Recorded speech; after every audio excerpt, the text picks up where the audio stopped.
I've been a Canon user for more than 10 years, and sure, I own the Panasonic GH3 and the Panasonic GH5, although I always had Canon cameras.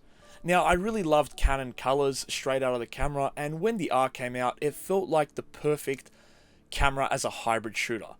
Then the R6 and the R5 came out, and I owned both. In fact, I had two R5s at one point.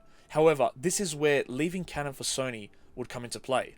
You see, as a hybrid shooter, the R5 and even the R6 looked promising. Moreover, the R5 because of its 45 megapixel sensor, which allowed a lot more leeway for cropping. However, 4K in every, even 25p would overheat in a good 40 to 45 minutes. At the very least, the overheating sign would show up, and you had about 10 minutes before it would shut down.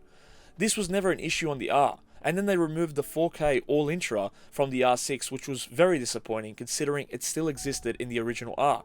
So why was Canon doing this to its customers, especially long-time customers? I mean, I got to researching, trying to understand what was going on.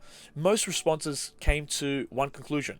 Canon were using the cripple hammer on the R line to push prosumers to purchase the cinema line, such as the Canon C300 Mark III, the Canon C500, and the Canon C70. If that wasn't upsetting enough, they still haven't removed the time limit for recording, which is extremely frustrating when purchasing a sub $5,000 camera body when there are so many cheaper options that have no time limit, such as the Sony a7 IV, which I'm currently filming on, the Panasonic GH5, and even in the same price range, the a7S III, and so on. There was a lot of talk that Canon had put an artificial timer in the R6 and R5 to get it to overheat after a certain amount of time. Now, people had done tests by putting the camera in the freezer or cooling it off, and nothing helped. The timer had to go down on its own, which begged the question, was there an artificial timer after all? And then we go to Canon's latest update, which recently came out not too long ago, firmware version 1.6, and apparently people now don't have any overheating issues. So what's really going on? I guess it doesn't really matter now, because I ended up leaving Canon for Sony, and to be honest, I never thought I'd say that out loud. The truth is, I felt betrayed by Canon's actions and the fact they always brought out the cripple hammer with every release of their camera. They have specifically in the R series. The R had a massive crop in 4K, it was like a 1.8 times crop even in 25p.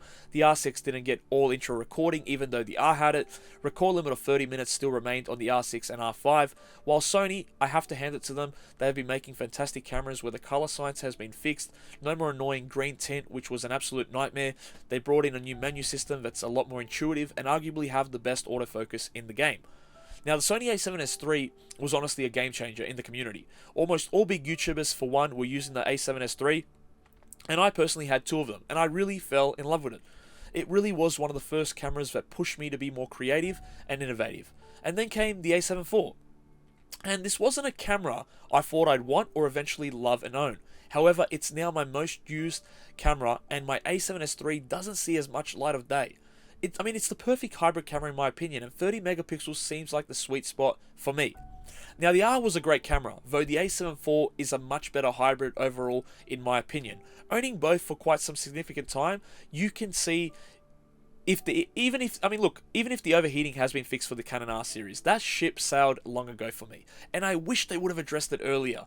While there is a chance I may revisit Canon one day and own a camera from them and even other brands, Sony really has improved their line and made something truly memorable for creators like myself. The dynamic range, the intuitive menu, focus breathing, and so many other features make Sony worth staying with, including the fact I don't have to worry about any more recording limits or overheating. Now, at the end of the day, regardless of whether you're Sony or Canon or even Nikon, they all make great cameras. However, for me, it was about the experience and the brand being loyal to its consumers, whether pro or amateur. And to me, Canon really let me and many others down. If they had fixed the overheating early on, which we all know they could have, removed the record limit and just been honest, I honestly believe they would have had a lot more customers that would have stayed loyal for a lifetime rather than veterans leaving their brands for other brands. It's upsetting. I can understand the logic to some degree about not cannibalizing their cinema line. However, they promised certain features and couldn't deliver the hype, and this was disappointing. The 8K felt more like a gimmick. It was capped at about 12 stops of dynamic range as it was a limitation of C-Log 3. Sure, you had the ability to crop in, though it got quite hot and took a lot of space. This video was really more of an opinion piece and my story for why I left Canon. For Sony, as I mentioned, by no means am I saying you should leave Canon and go to Sony or anything of that matter.